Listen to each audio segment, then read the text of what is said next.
ने continuous option session जे ते आणलंय आणि ह्या कंटिन्युअस ऑप्शन सेशनमुळं जे फ्युचर आणि ऑप्शन्समधले जे शेअर जे आहेत त्यांची ट्रेडिंग जी ती 3:15 3:30 जी ती बंद राहणार आहे। या दरम्यान बेस्ट बाईंग ऑर्डर आणि बेस्ट सेलिंग ऑर्डर यांचं इक्विलिब्रियम मॅचिंग जे आहे ते होताना दिसणार आहे।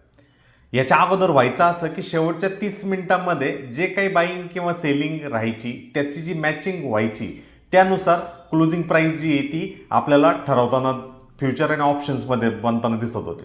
पण ह्या नवीन सिस्टीममुळं 3:15 ते 3:30 दरम्यान मार्केटमध्ये ट्रेडिंग जी ती बंद राहणार आहे, परंतु कॉल आणि पुट्स जे की ऑप्शन कॅटेगरीमध्ये त्यामध्ये 3:15 ते 3:30 दरम्यान कंटिन्युअसली जी आहे ती बाईंग आणि सेलिंग होऊ शकते।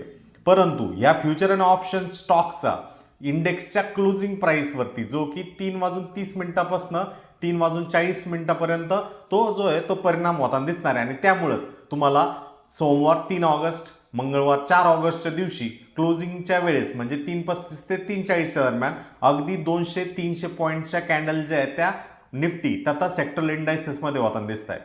नॉन फ्युचर अँड ऑप्शन जे शेअर जे आहेत ते नेहमीप्रमाणे सकाळी 9:15 दुपारी 3:30 कंटिन्युअसली ट्रेडिंग जी ती राहणार आहे।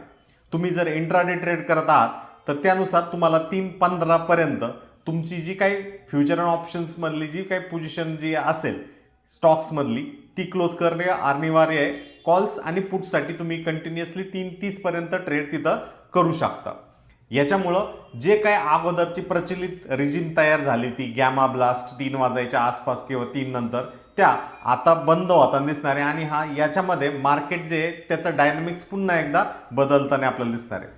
तुम्ही जर इंट्राडे ट्रेडर आहात, विशेषतः इंडेक्स किंवा स्टॉक्समध्ये ट्रेड करत आहात तर ही रील तुमच्यासाठी महत्त्वाची आहे। अशाच महत्त्वपूर्ण अपडेटसाठी फॉलो करा निफ्टी ट्रेंडला यूट्यूबवरती, इंस्टाग्रामवरती आणि शेअर मार्केट मार्गदर्शनला फेसबुक वरती। धन्यवाद।